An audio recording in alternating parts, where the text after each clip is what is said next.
BBOR Black Box Online Radio, coming to you from West Virginia. BlackBoxNid88 on Instagram for the bonus podcast. And welcome to BBOR, the home of true crime talk radio and your premier destination for unsolved mysteries, criminal psychology, and exploring the dark side of cyberspace.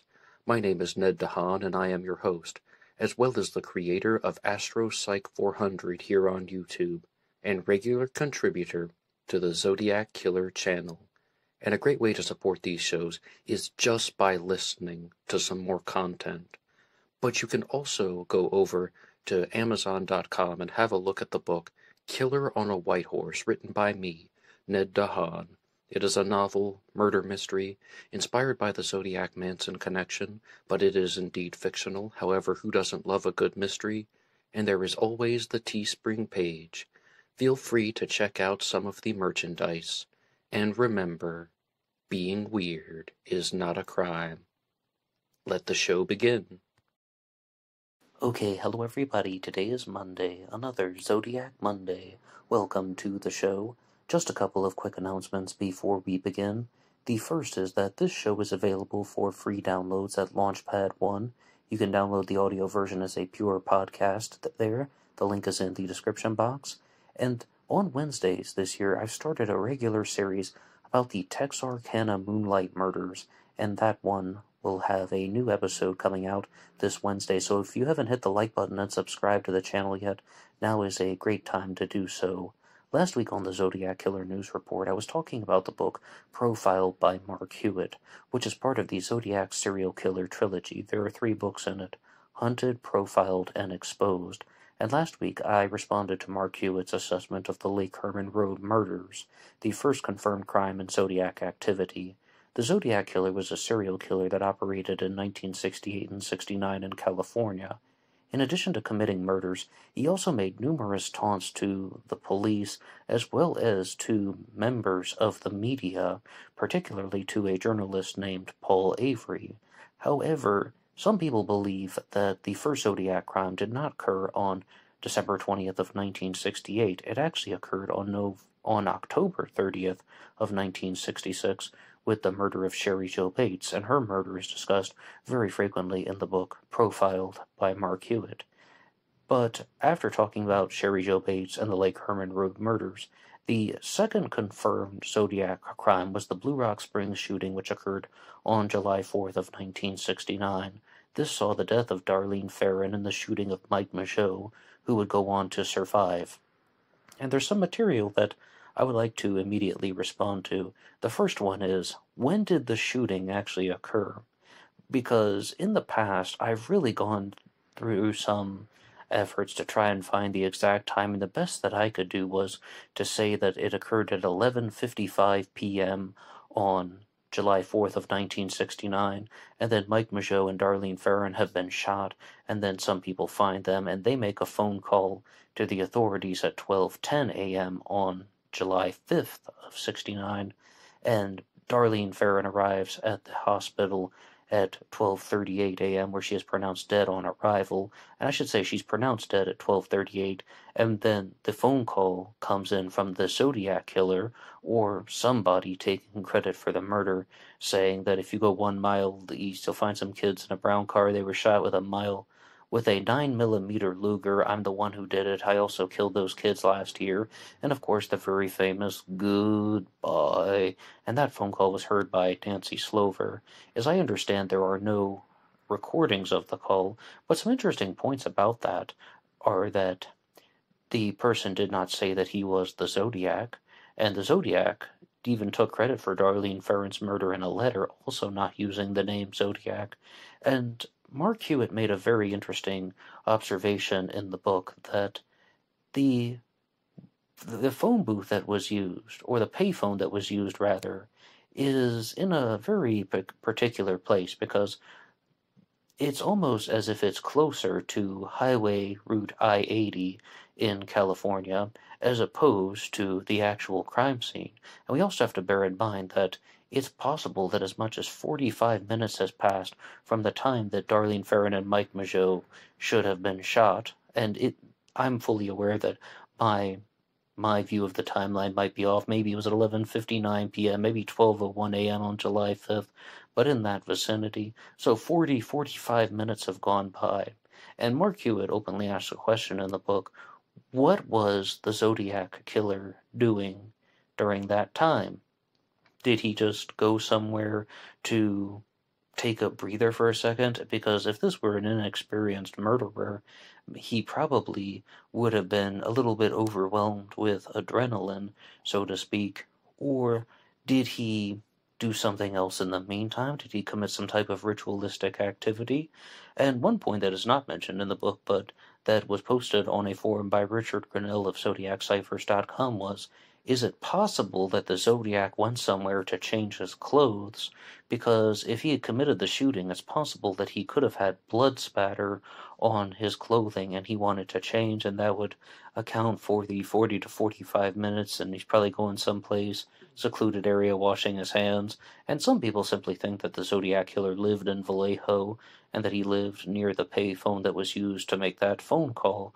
And then there are other people, which I guess as Mark Hewitt is proposing, is that the reason why that payphone was chosen because of its proximity to a major highway, meaning the person is going to commit the crime and get out of town. And yes, many other people have brought that theory to mind, and I was just talking to someone about their take on that subject, and they said the exact same thing, that they thought that the Blue Rock Springs shooting was committed, and then the person made the payphone because it was close to a highway, and the Zodiac wanted to get out of town because he didn't live in the Vallejo area.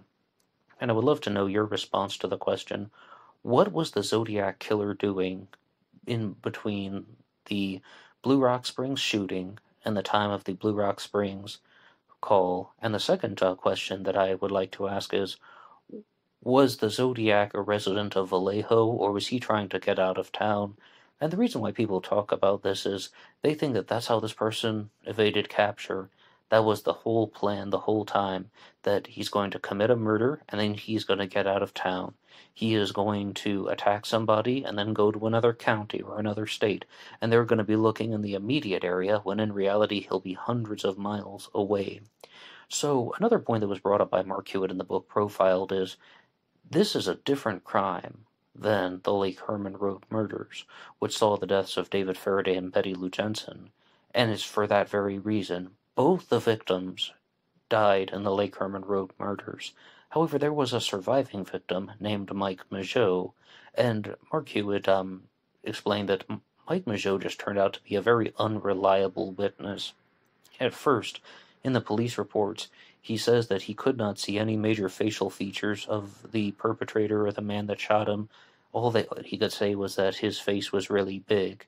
He estimated that he was around 5 feet, 8 inches tall, not fat but very beefy, but on the shorter side, and then says that he is maybe 200 pounds, 190, 95, or 200 pounds.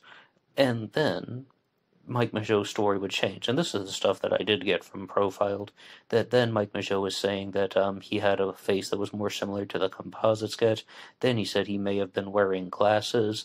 And this really reminded me of a story that was shared on Tom Voigt's channel. And it talked about the testimony of a man named William Crowe.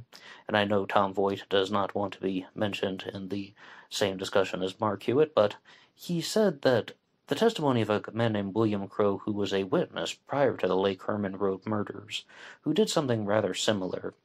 On December 20th of 1968, David Faraday and Betty Lou Jensen were murdered, but in the time preceding that, a male named William Crowe and his girlfriend pulled into the Lake Herman Road parking lot, and William Crowe got out of the car to tinker with the sports car's motor. And then a suspicious vehicle pulled in, and William Crowe's testimony was that he could see 2 people in the vehicle, and they were both Caucasian males, but he couldn't make out any particular features. Then he would later change his story and say that he saw 1 male in the vehicle, and that person resembled the Zodiac Killer composite sketch, and that person was wearing glasses. And the reason I'm talking about these 2 at the same time is to give you my own honest assessment of guys like Mike Majeau and William Crowe, and that is that I think that people got caught up in the story. I think that they got caught up in the publicity of the Zodiac killer, and they were simply going along with an idea because it was popular. They were simply going along because they wanted to be incorporated into the story, especially in the case of William Crowe. With Mike Majeau, he was shot numerous times. A bullet penetrated his jaw and even went through his tongue. He was shot in the knee or the lower leg area numerous times. He more or less was sprayed with bullets. And it sounds horribly painful, but he then proved to be an unreliable witness. And he is saying all types of different things. And I think some of it is caught up with the media and storytelling and hysteria, as well as just trying to tell people what they want to hear. And Mike Majeau, as you heard, of course, isn't the only unreliable witness. Other members of Darlene Ferrin's family proved to be unreliable as well. But the book Profiled really gives us the opportunity to talk about some of these psychological aspects of the case. And the first 78 pages of this book deal mostly with serial killers, mass shooters, and people who have committed other types of murders, such as family annihilators. And I spent last week's Anything Goes Friday segment talking about the chapters there, the first early parts of the book Profiled, and you can find that on this channel in the episode Profiled, The Psychology of Serial Killers and Mass Shooters. I invite you to listen to that one, as well as going through some of the other content here on BlackBoxOnlineRadio. But as far as the book Profiled goes, there are some other points that are made with the Zodiac Killer's timeline, because after the Blue Rock Springs shooting, the Zodiac Killer would not only make the phone call, but also would write in the first Zodiac letters and the Zodiac ciphers. This shows that he is trying to commit somewhat of a three-way relationship with law enforcement as well as with the media. So you have law enforcement, the media, and the killer.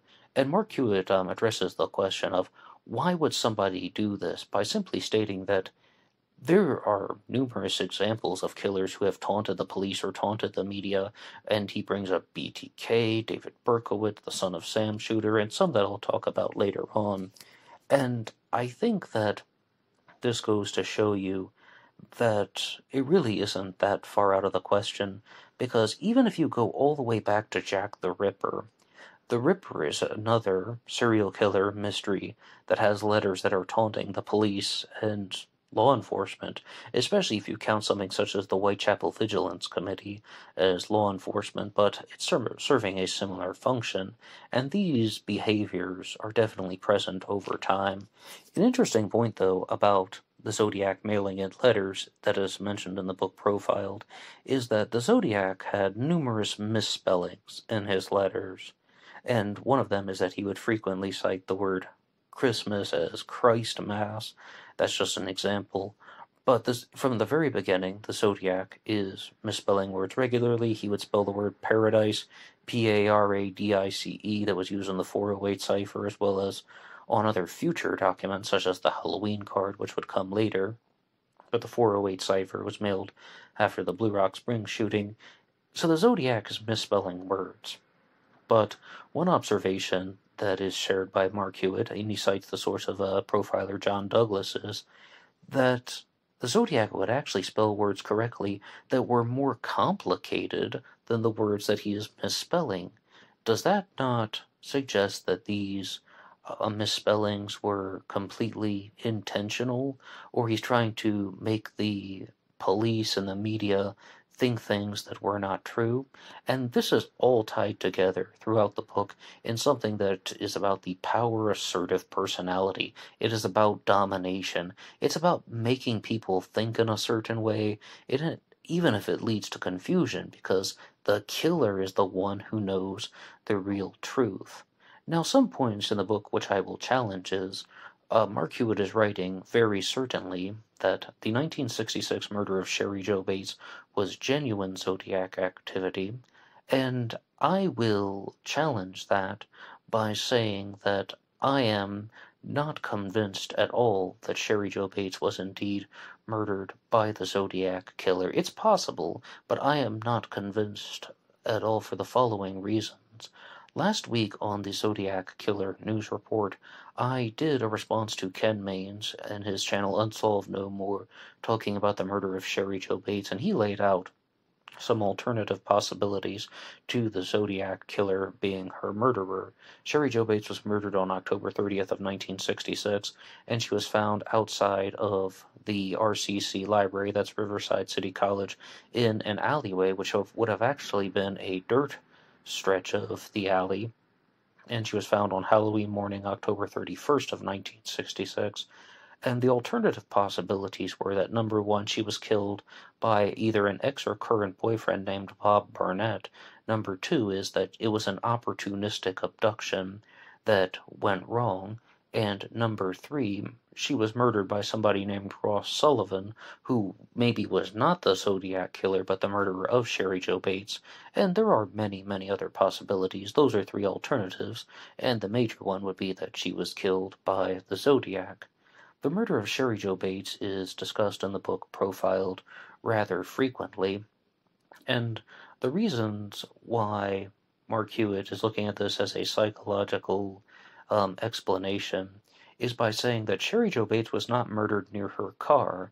In fact, she was murdered at quite a substantial distance away in the alleyway. Once again, looking at the way that the FBI would profile crimes, and stating that she wouldn't have gone very far with somebody that she didn't know. And I believe this is actually another quotation from John Douglas, the FBI profiler John Douglas, that has led him to this conclusion, to suggest that Cherie Jo Bates knew her attacker. And I think that it is, jumping to conclusions a little bit. And the reason why I say that is because countless times through examining true crime cases, we find this behavior with serial killers, serial abductors, and offenders, especially sex offenders. They are very good at luring people to a desired place, even if they don't know the victim. So she walked 200 meters, 200 yards away with somebody that she didn't know. That is completely within the scope of possibilities. And the example that I always go back to is the case of the serial killer John Arthur Ackroyd, who was mentioned in the documentary Ghosts of Highway 20. I have an episode about him and his victims, and he was only actually convicted of one murder, the murder of Kay Turner, but almost certainly he committed numerous other crimes. And he abducted a woman once who was able to break free and to get away from him. And she said during the process of abduction, she's on the side of the road and he offers her a ride, and he was completely non-threatening. He didn't give off a single threatening vibe. And she got into the car with him.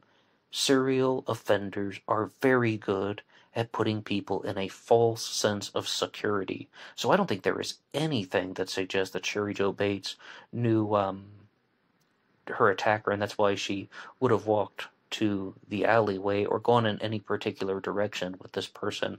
It's entirely possible. Roger Kibbe, the I-5 Strangler, was also very good at getting strangers into his car, and I often bring up the murder of Zhang Ying from the American Midwest. That's a little bit more of a contemporary crime that happened just about 5 years ago, where they thought that almost certainly she was murdered by somebody that she knew because they had a video of her entering into a car so easily, but she was running late for an appointment and some stranger offered her a ride and she accepted, and the man murdered her because people put the victims in a false sense of security. And that guy wasn't even a serial offender. It's quite possible that Zhang Ying was his first murder victim. Zhang Ying was originally from China. She was an international student, murdered in the American Midwest.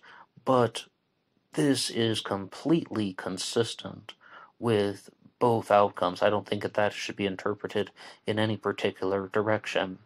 Now this begs the question, how do we examine the Riverside confession letter do you think that the killer is telling the truth or not? In November of 1966, somebody would confess to murdering Cherie Jo Bates and provide certain details of the crime, and he doesn't say that it was an opportunistic abduction. He doesn't say that he was an ex-lover. He doesn't say that his name is Ross Sullivan. It's quite to the contrary. He says that he is somebody who was at least briefly acquainted with Cherie Jo Bates. He definitely knew her. He doesn't say if she knew him or not, but he said that he murdered her because he wanted to make her pay for the brush-offs that he had experienced from her in the past. Now, what on earth does that mean? Is this person telling the truth, or is this person a prankster, a liar, or is this the Zodiac taking credit for a murder that he didn't commit in preparations of becoming a real serial killer later on? It really is a mystery, but very honest with you, I'm somewhat conflicted on that. Firstly, I think that there's a fair case that you could make for that it was indeed what Ken Main said. It was an abduction that was gone wrong. Someone was trying to abduct her and take her to another place, perhaps for sexual assault and then to murder her. But because of the resistance that Cherie Jo Bates put in, she was murdered closer to the scene near the RCC library. Or it could be that this person is telling the truth in the confession, that he is indeed the murderer of Cherie Jo Bates, and she was targeted, and specifically targeted because he knew her, and he was attracted to her, but she wasn't giving him the attention that she wanted, and he was some type of twisted, demented individual who was trying to blame his sexuality for the atrocities that he wanted to commit, because the killer, or the author of the confession, then goes on to state some other things about why he's going to target other females, not males, which the Zodiac did. Now, excuse me for going forward in time and then backward in time, starting with the Blue Rock Springs shooting, and then talking about Cherie Jo Bates with 1966, because then we have to go ahead again to 1969, and I really wanted to talk to you about the sections in the book about the Lake Berryessa stabbing. And the Lake Berryessa stabbing occurred on September 27th of 1969. It is the third confirmed crime in Zodiac activity, and the first confirmed crime that took place after the Zodiac killer announced his name to the world. The Zodiac would write letters to the three newspapers in July of 1969 and postmarked on July 31st of 1969, I believe, and he wrote them and sent part of his cipher to the San Francisco Chronicle, the San Francisco Examiner, and the Vallejo Times-Herald. Then, the Zodiac debuts by name on August 4th of 1969, providing additional information and the Zodiac symbol, which would then go on to be published in the Vallejo Times-Herald. So, the killer would not operate in the month of August, and I can perhaps share some of Mark Hewitt's observations later on, but then the killer operates at the end of September 1969, September 27th, the first crime to take place in the season of autumn, or the fall. Now, one observation that Mark Hewitt has made in the book that, again, I have to challenge is that he insists that the Zodiac was wearing a hooded costume that was square, that it formed into a square shape at the top. And when you look at the illustrations and the recreations of the Lake Berryessa costume, you will see that there is one that is more rectangular. It kind of looks like a paper shopping bag shape, but not necessarily square. And I know what Mark Hewitt is going to say, and the reason why he's talking about this is because he has said very clearly in other sources that he thinks that the Lake Berryessa costume was made out of a graduation cap and gown, particularly the cap, like the square cap that people would wear at a graduation ceremony, was used as the base for the Lake Berryessa costume. But I'm just not really convinced the Lake Berryessa costume had such a square shape to it, and I know that we have just the illustrations made by Robert Graysmith, who wasn't a witness to the crime, but Brian Hartnell was indeed a witness to that, and I just have some trouble believing that, because when you look at other types of hooded costumes and hooded gear, they don't necessarily form into a complete square shape the way that a graduation cap would. And Mark Hewitt's suspect in the Zodiac Killer mysteries, of course, Ted Kaczynski, the Unabomber. Mark Hewitt is a believer that the Zodiac and the Unabomber are one and the same, and that he committed both sets of murders. And I also had the opportunity to listen to an interview that Mark Hewitt did with House of Mystery, and I believe Michael Butterfield was co-hosting that one. And you can hear that stuff here on YouTube, available for free, once again, on House of Mystery. And the points that were discussed in that one is that Mark Hewitt thinks that the Zodiac and the Unabomber are one and the same. Why the infrequency in Zodiac activity? Why commit a crime December 20th, 1968, July 4th, 1969, and September 27th of 1969? Well, he has some evidence that Ted Kaczynski, the Unabomber, was in Canada, British Columbia to be precise, looking at land properties, and then he also had some evidence that at some point Ted Kaczynski was in Nebraska camping with his brother, David, during 1969, but there is not exactly a direct route from British Columbia to Nebraska and then to Lombard, Illinois, where Ted Kaczynski was from, and using that as a permanent address. So he proposed that, is it possible that they drove down from British Columbia, went through the San Francisco Bay Area, which Kaczynski would have been acquainted with, and then went over to Nebraska, so driving to the San Francisco Bay Area, committing one of the Zodiac crimes, or maybe mailing the letters, and as we said before, with the highways and the interstates, then getting out of town and continuing onward to the American Midwest. Now, I do not endorse nor support the Zodiac Unabomber connection.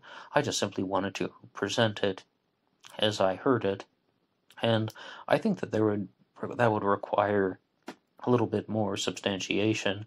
However, that is how he would presented it. But the things we can actually challenge, as opposed to just simply, well, maybe he was here, maybe he was there, is what was the Zodiac doing at Lake Berryessa? Firstly, what happened in August of 1969? Why no crime if the Zodiac is committing murders in July, September, and later on October, but why not in August of 1969?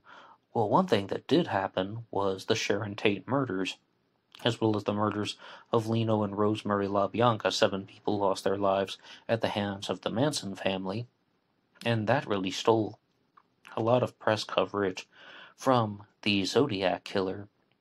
And in the killer's mind, did he want to do something that would turn himself into something that is a little bit more epic than that of what happened in Southern California with the Tate LaBianca murders?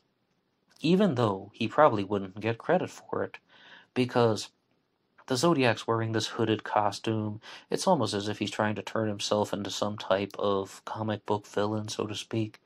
But how on earth would he have known that the victims would survive the Lake Berryessa attack? Because both victims did.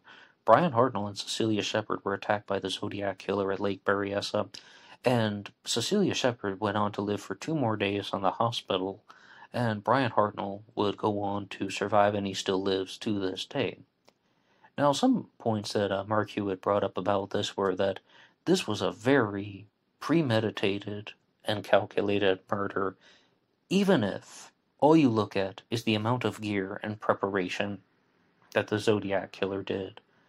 But he also points out that the Zodiac wrote a message on Brian Hartnell's car door that said the Zodiac symbol, the word Vallejo, the dates of Zodiac activity beginning with December 20th of 68 and ending with the Lake Berryessa stabbing, set 27/69 at 6:30 p.m., and then the words, by knife. So there's the interesting observation is that how did the Zodiac know that Brian Hartnell's car would have a light-colored door?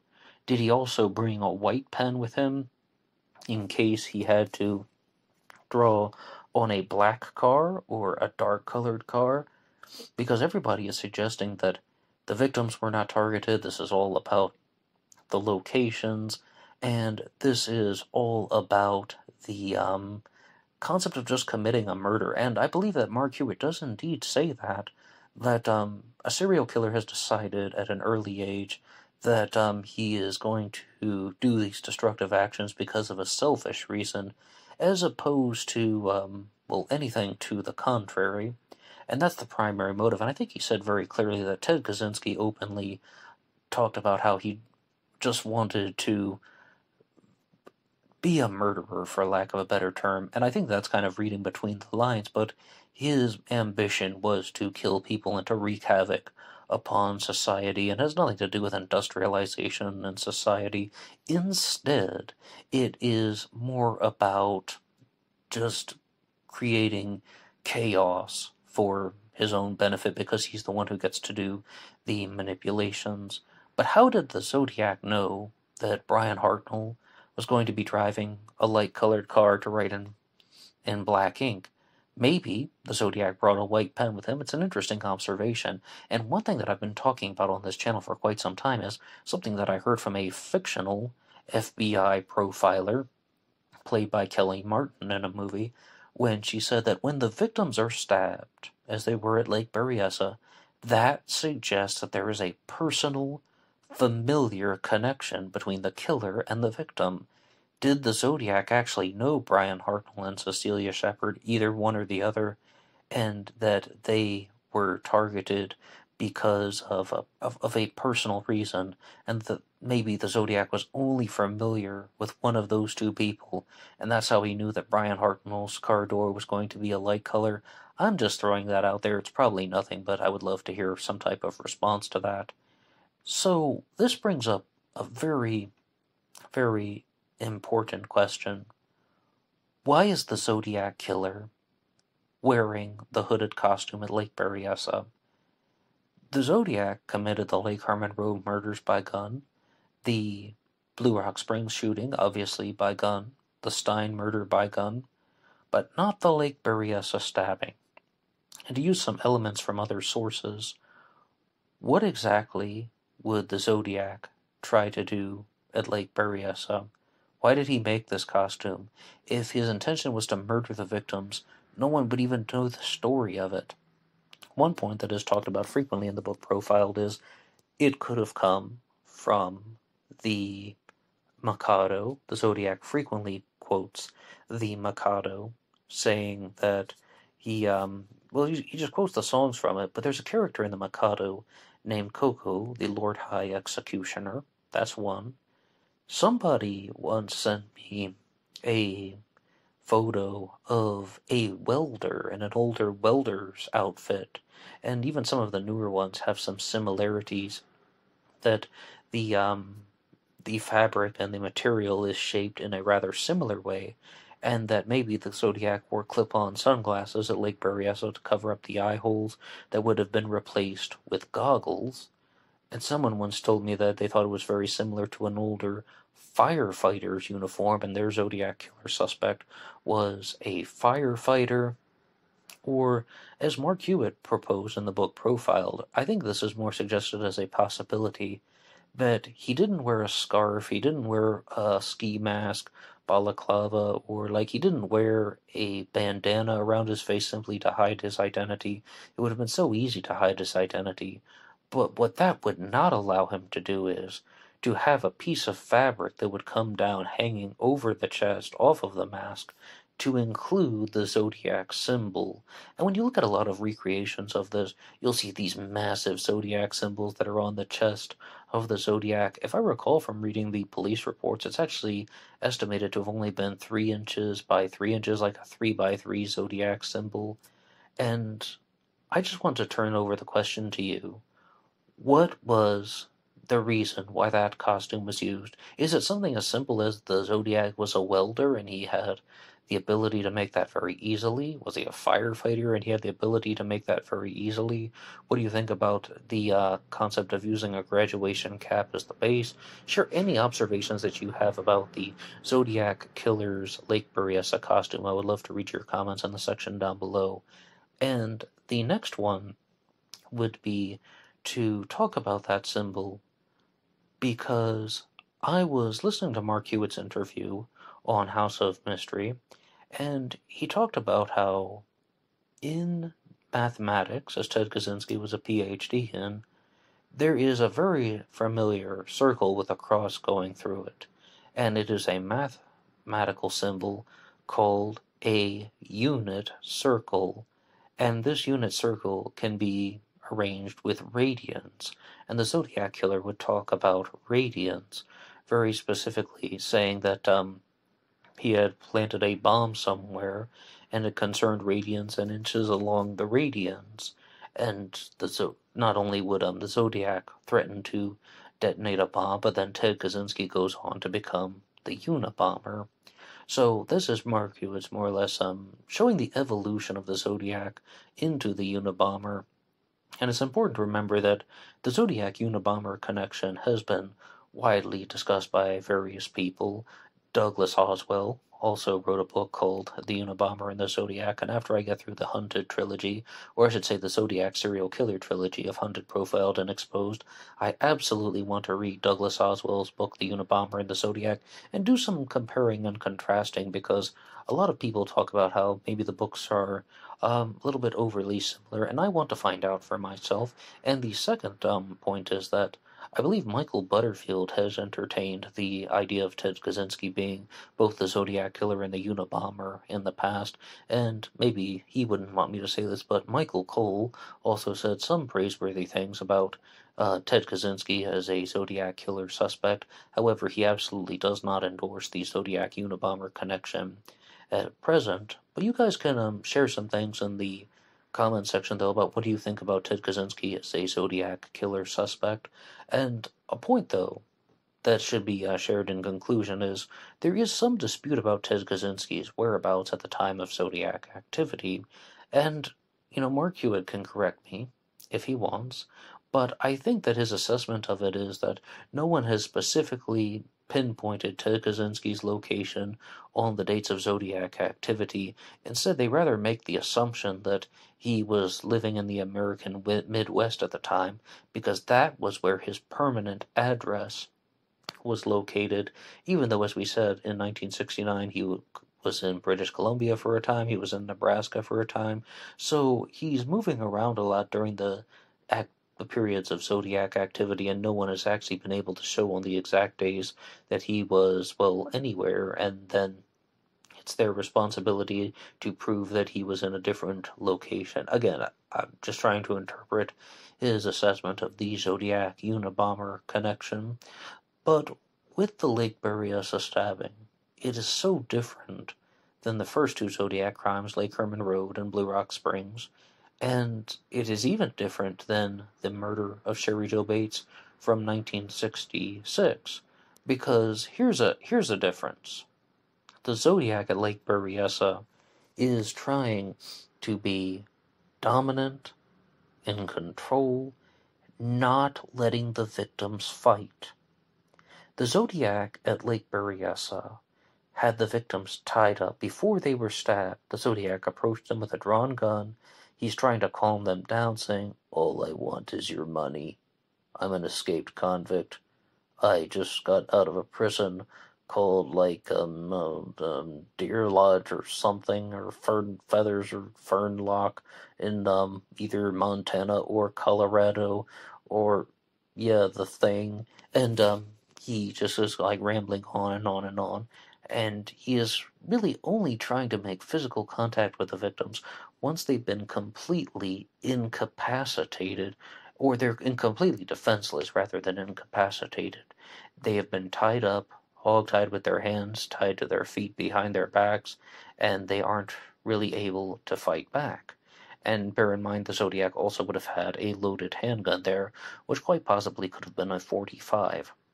So with the murder of Cherie Jo Bates, one of the other reasons why I don't think this was the Zodiac is she fought back so hard, and that is just so much more confrontational. And normally, a serial killer isn't going to start out more vicious than he ends up, as stated by Kevin Brooks. That was his original point, just citing the source. So, what do you make of any of this material? I would love to read your responses in the comments section down below. And everybody stay tuned, and we will be right back after this quick word from our sponsor. This episode of Black Box Online Radio is brought to you by Rep Sports and Raze Energy. Are you a fan of energy drinks, protein shakes, and health foods? Well, I sure am. I use the stuff almost every single day. They sell Raze Energy products at my local gym, but you can have them shipped to your home. Use the coupon code NED075, that's NED075, for discounts applied at the checkout. The link is in the description box. Okay, and hello everybody, we are back. One of the real advantages in doing the show in the before and after the break setup is that I can share something with you that I forgot to say in the first part of the episode. And there's one final note about the book Profiled by Mark Hewitt, and that is that there could have been an inspiration for the Lake Berryessa costume worn by the Zodiac killer from something called the Kelly Riot gear, or the Kelly Riot costume, that was used by the Australian police, because even looking at a photo of it, I cannot deny there are strong similarities between the two of them. And even though the Zodiac is writing these letters taunting law enforcement and taunting the police, he is also perhaps trying to be jealous of them in some way, or some people simply think that the Zodiac killer was a police officer, member of law enforcement, that he had some type of training, and I think that there is a fair case that you can make in both directions. Of course, somebody like Mark Hewitt would not agree with that, because he thinks that the Zodiac killer was not a member of law enforcement, but rather a PhD in mathematics, and I'm totally willing to listen to what different people have to say.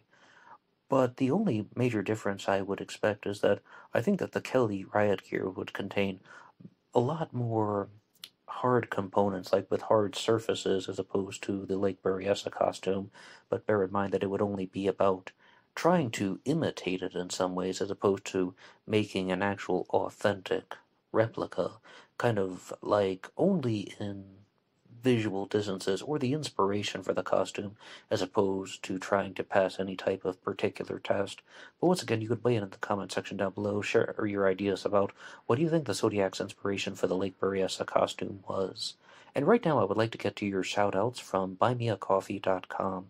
Anybody who supports the show on BuyMeACoffee.com will get a shout-out in future episodes on Zodiac Monday, and all of the contributions or donations will be used for things related to the channel, such as buying equipment or purchasing true crime books, so I can talk to you guys about them. And the first one comes to us from Jeff Jones, who says, "Thank you for your work, very interesting content, always. I have made sure to get you a coffee and will most likely continue to do so."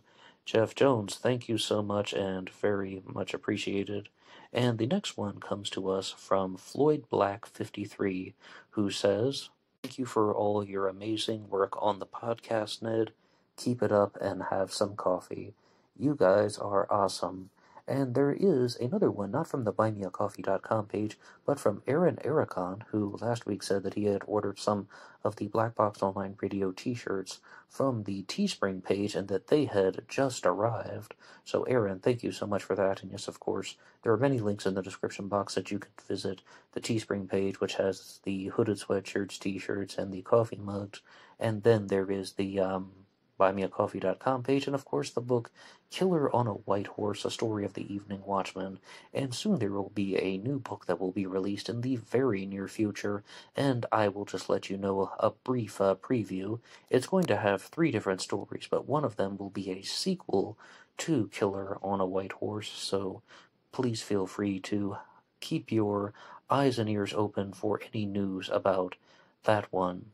Now, I would like to move on to a different book discussion, and it's been great talking about Profiled by Mark Hewitt, but I would like to talk about Lunches with Mr. Q by Kevin Nelson, because the Q is very important. It is for a particular individual named Shelkavale. And I used to say on the channel that I always read 7 or 8 books at the same time. That's why I never finish any of them. These days I've gotten a little bit better at finishing them, but yes, this is the story of some guy who is interacting with an individual named Shelkavale, who is a Zodiac killer suspect, but he is also perhaps the wealthiest Zodiac killer suspect out there, and he is the suspect of Mike Rodelli, who is the author of In the Shadow of Mount Diablo, as well as The Hunt for Zodiac. And Shelkavale was an importer of cars, and perhaps the largest importer of certain types of vehicles on the West Coast, and he was very passionate about British motor cars when not a lot of other people were. But because Shelkavale was such a successful businessman, some of his business lessons have been incorporated into this book, Lunches with Mr. Q by Kevin Nelson, and there is even something called Mr. Q's 12 Rules for Successful Living, and I would like to share that with you. I think it's really odd that Dr. Jordan Peterson wrote something called 12 Rules for Life, and, well, who needs that when you have Mr. Q's 12 Rules for Successful Living? Number 1, trust your gut. Number 2, listen to your heart and intuition. They will tell you the direction you need to go. Number 3, if a deal goes bad, it goes bad, so be it. Put it behind you and be confident with your next one. Your next decision will be the right one. Number 4, something good could happen. Remember that. Take an optimistic view of life. Number 5, nothing is permanent in life, including you. Enjoy yourself, have fun. Number 6, go easy on the indulgences. The best pleasures are the simplest. Number 7, dress nice. It will help you in sales and in many other departments of life as well. Number 8, listen to your friends and family. Just don't listen to them too much. Number 9, stand up for what you believe, no matter how unpopular or out of date it may seem to others. Number 10, take risks, blaze a trail, find the MGTC of your life and go with it. Number 11, 92 years may seem like a long time, but it's really not. In the time you have, use it. Number 12, and oh yes, drive beautiful cars. So, those are the words of Shelkavale and his 12 rules for successful living. I think that it's really interesting that this man went on to become a Zodiac killer suspect, and number 1 on his rule is trust your gut, and number 2 is listen to your heart and intuition, because I remember another quotation from an individual named Tom Voigt of ZodiacKiller.com, who once said, someone wrote out something about gut instincts, and he said, remember, there is no brain in your gut. Just a response, though, and not trying to knock Mr. Q's rules for successful living in any way, just sharing some other things. And I really particularly like this one, number 8. Listen to your friends and family. Just don't listen to them too much. Wow, that is so amazingly true. I wish they didn't give us textbooks in like the 7th and 8th grade when we're in junior high. Just give us this quotation in big, enormous golden letters some way, somehow, and just drill that into our worldview some way, somehow. Listen to your friends and family. Just don't listen to them too much. So, you can see that these are genuine ways to achieve some type of successful living, coming from a rather successful businessman, and as I said, most likely the wealthiest and perhaps most successful Zodiac killer suspect. Shelkavale was born in Norway in 1919, and he came to America at the age of 10, I believe, at a rather young age, and from an early time, he was a speed junkie, more or less. He was just trying to go fast. In his adulthood, he was into auto racing, boat racing, horse racing, and at one point in his life, he even unofficially tied the world record for the 100-meter dash that was set by Jesse Owens, nonetheless. So, I've talked a lot about Shelkavale in some previous episodes, including doing a book discussion on Mike Rodelli's the hunt for Zodiac. But one final point I would like to share is that there is a photo going around on the internet that I even mistakenly used, saying that it was Shel Cavalli, and in fact, it is not. Mike Rodelli corrected me and said that the photo is actually of his brother, Knut Cavalli.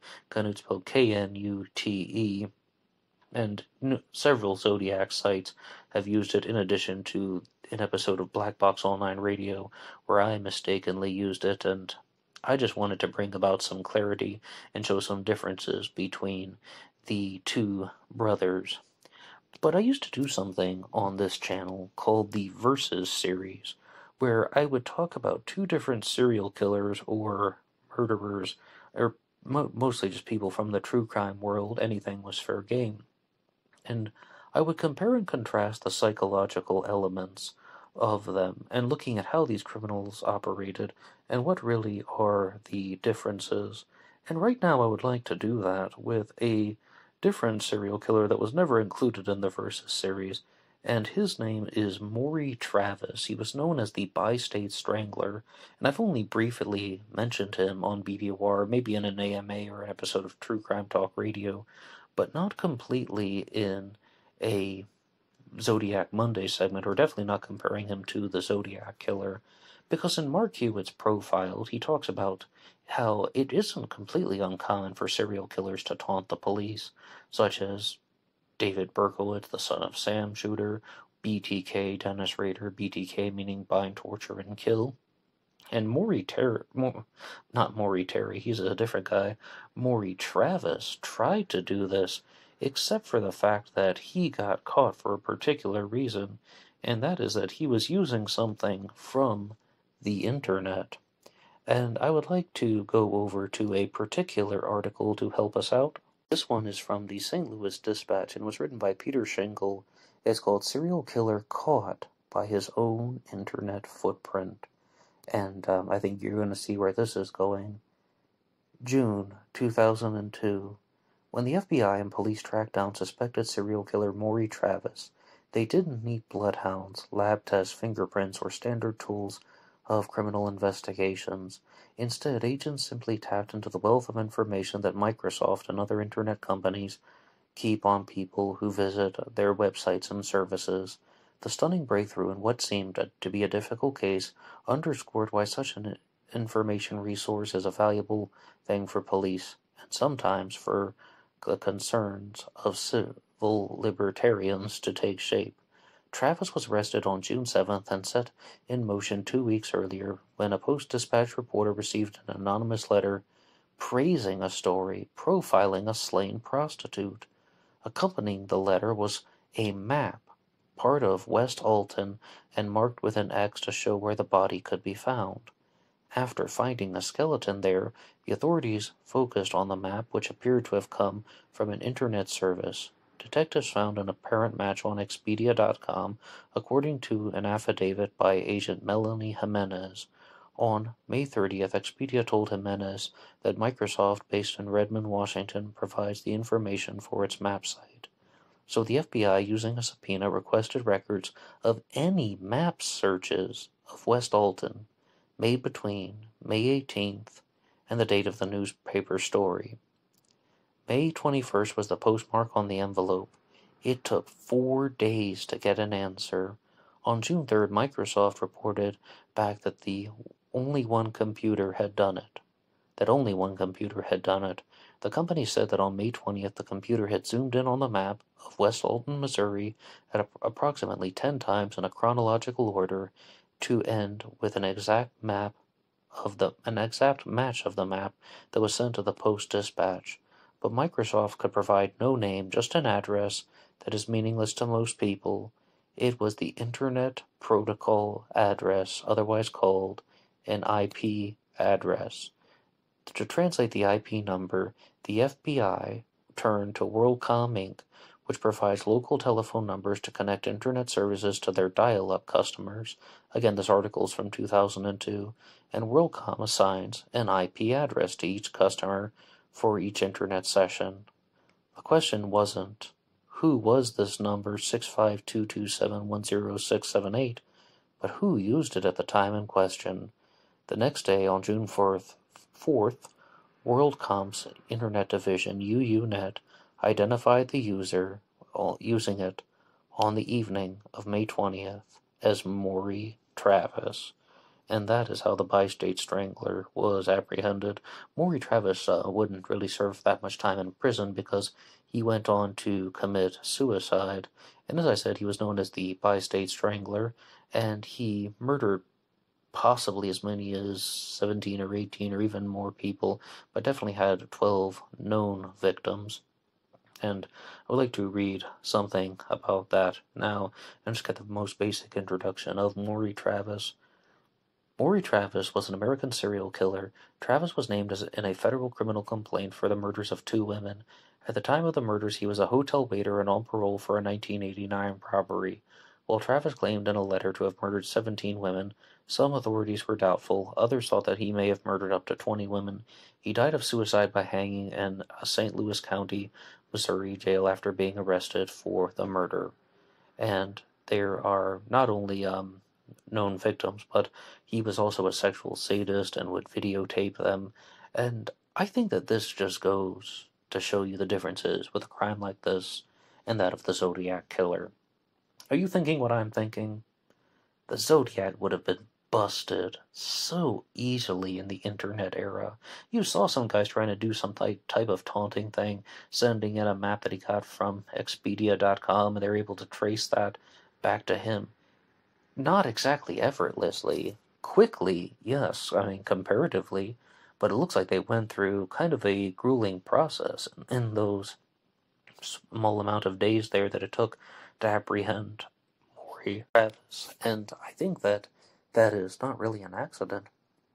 What that tells me is that the Zodiac would have most likely done something electronically if he had been around in 2002, or how about in 2022, he would have made some type of video or something on TikTok and then easily would have had somebody tracking him down some way, somehow.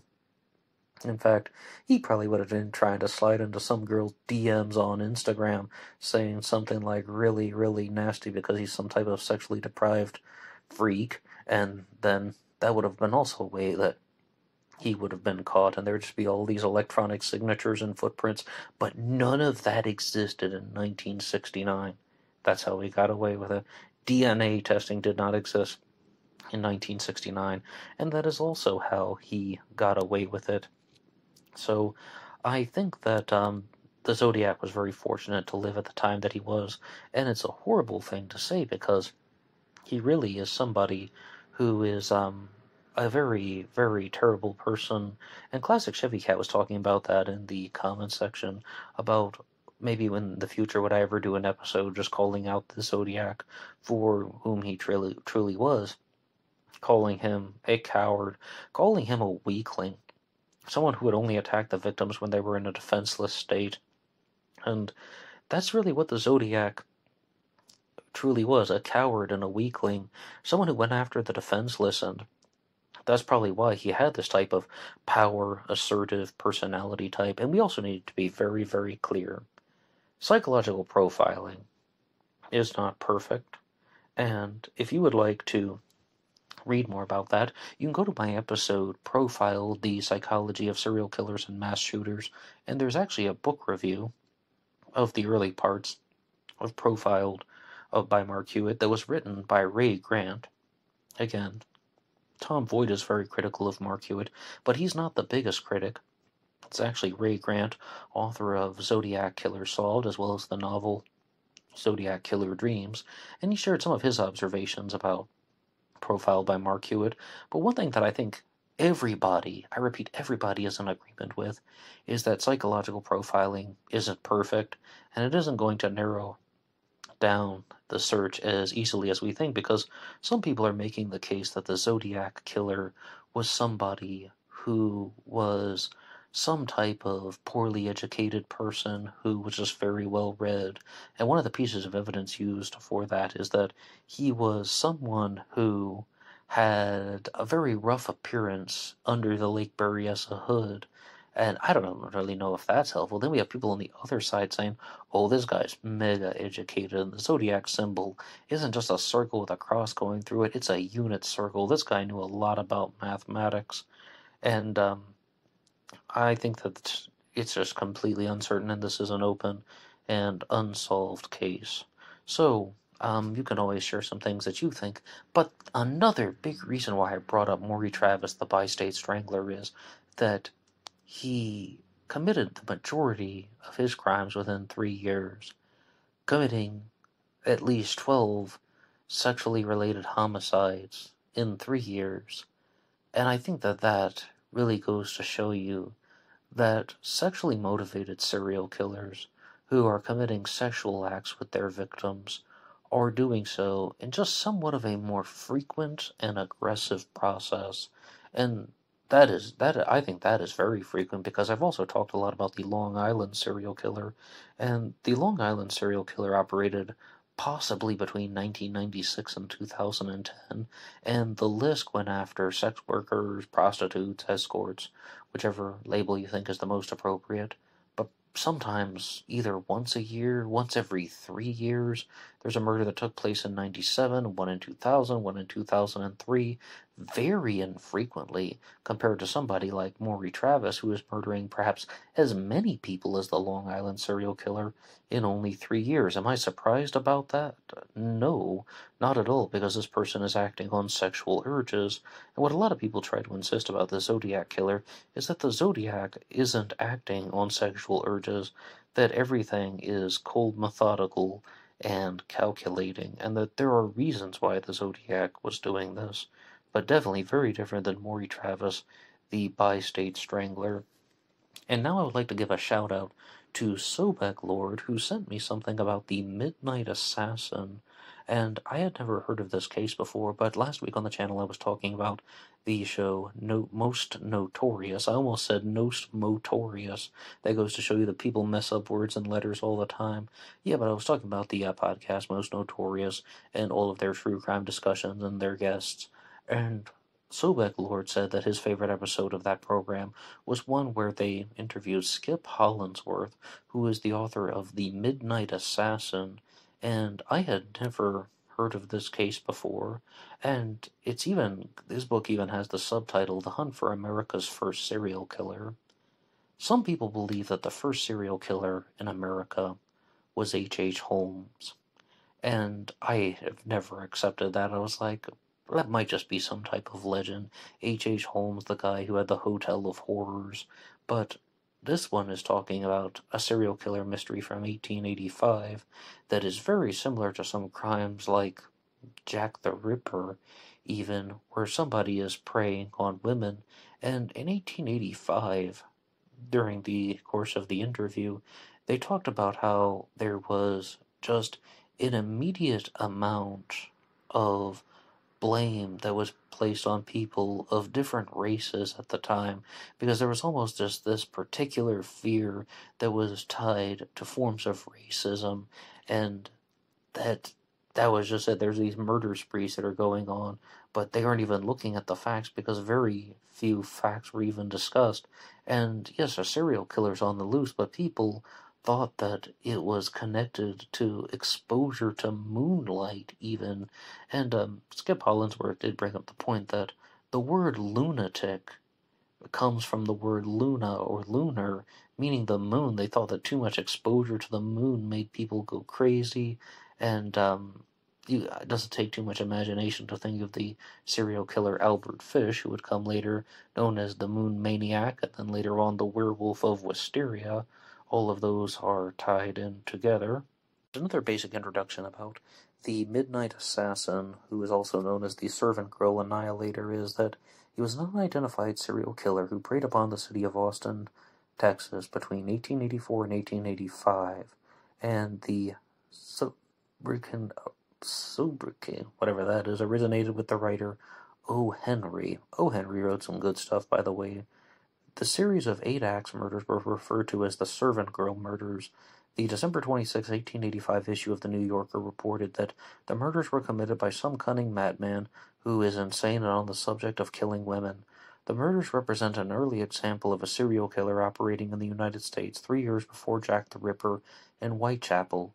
According to author Philip Sugden, The Complete History of Jack the Ripper, the conjecture that the Texas Killer and Jack the Ripper were one and the same originated in 1888 when an editor with the Atlanta Constitution proposed this conjecture following the murders of Elizabeth Stride and Catherine Eddowes. And those two were actually murdered on the same night as part of the Ripper's double event. That is something that the Zodiac certainly wouldn't have done. But with this particular set of crimes, yes, the servant girl annihilator, the midnight assassin of Austin, Texas, went on to become a real suspect in the Ripper case, as you heard there. Do I think there's an ounce of credibility to that? No. I mean, these people were afraid of moonlight. They're just kind of throwing around different things together and twisting and messing facts all around. Robert Graysmith even has a book out called The Bell Tower, when he says that Jack the Ripper was, I want to say, a guy from Scotland who goes to England and then moves to San Francisco.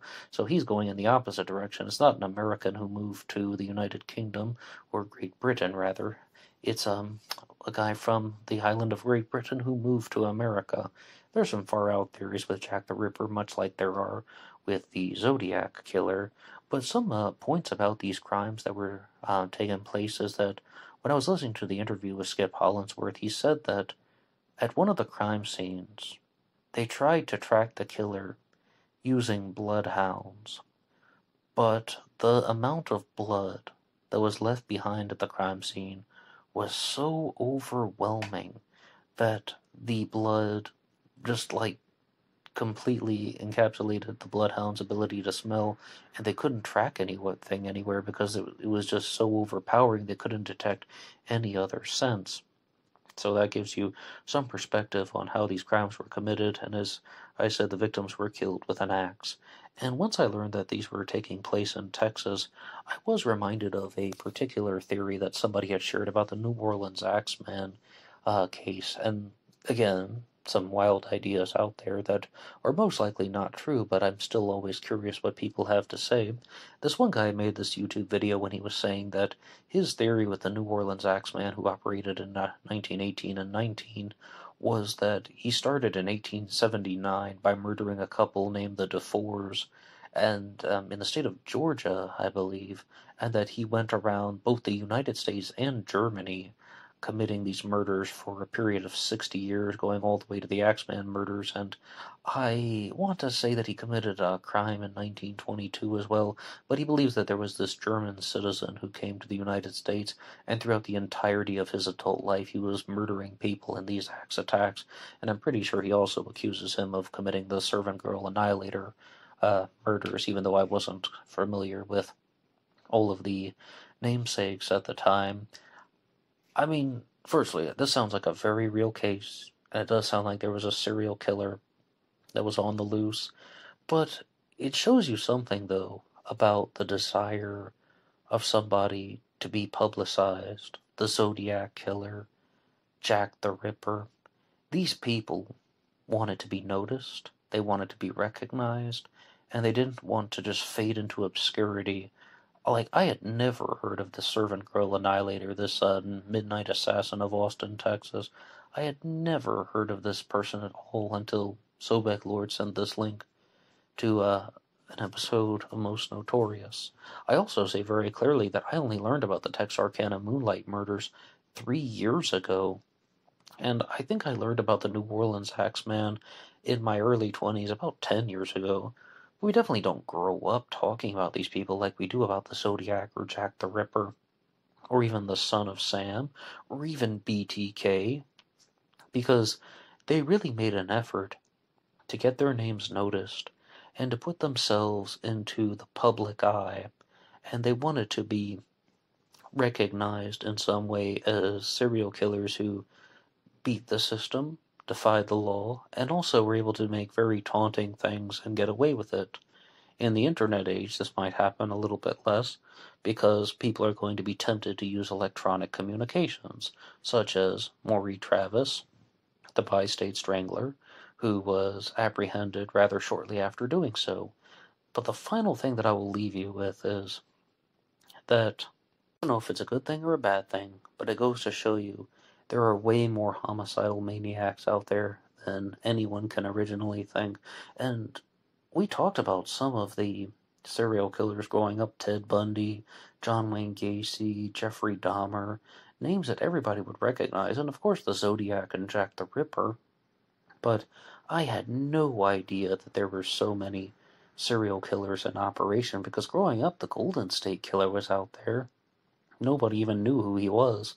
And that's one of the reasons why Michelle McNamara went through such a great effort to try to get him called the Golden State Killer. Because before he was known as the East Area Rapist, and then the original Night Stalker, and they're calling him either Ear or Earons, like for the initials. And Earons didn't really resonate with people. East Area Rapist, original Night Stalker, people weren't paying attention, but you call him the Golden State Killer, and then people know what's going on. An absolutely horrible crime spree committed by Joseph D'Angelo over a period of, once again, a rather normal serial killer activity period, about 1973 or 74 to possibly 1986, and then he may have gone on to commit the Granite Bay murders in the 1990s. So, terrible, terrible people, but he's just an example of a serial killer that was not very well known for many years. And then some of the other people I've talked about in this episode: John Arthur Ackroyd or Roger Kibbe, the I-5 Strangler. And then you also find that there's an I-5 Strangler, then there's an I-5 Killer, and they have similar names, but they're very, very terrible individuals, and I think some of them are just almost only recognized within the true crime world. And the famous ones, as I said, Gacy, Bundy, Dahmer, they aren't even as horrific as some people out there. You read about Dean Corll, the Candyman. Terrible, torturous behaviors committed. But on the notion of Ted Bundy, I think that he is an example of someone who was also very good at putting people in a false sense of security. Ted Bundy did not have a first-hand connection to all of his victims, and you must have heard that story at some point where he would wear a fake cast on his arm, and he would say something, "Oh yes, I can't do this because I have a broken arm," and people would go along with him. And I think that that is just very telling. Of course, that's not about his persona, it's about the cast on his arm as a distraction, as opposed to people who are just like, "Oh, hey, yeah, do you need a ride? Okay, well, I can drive you. Oh, yeah, okay, so, haha, what's your name? Where are you from?" And then they're just going to be like completely gentle and friendly and non-threatening, and they're serial killers. So, I guess that goes to show you a lot of the kind of misapprehensions that exist are that serial killers are going to be giving you the creeps. Serial killers are going to be people who are very awkward, that they're going to be loners, that they have no friends, and it doesn't really seem like that's true. It seems like they're actually going to put people in a complete false sense of security. But what do you think? You can respond in any way that you would like. Anybody can write the show at BlackBoxOnlineRadio@AOL.com. You can also get me on Facebook. My personal Facebook is in the description box. And there is always BlackBoxNid88 on Instagram, as well as visiting any of the links in the description box. And I'll see you over there on Instagram for the bonus podcast. Until next time.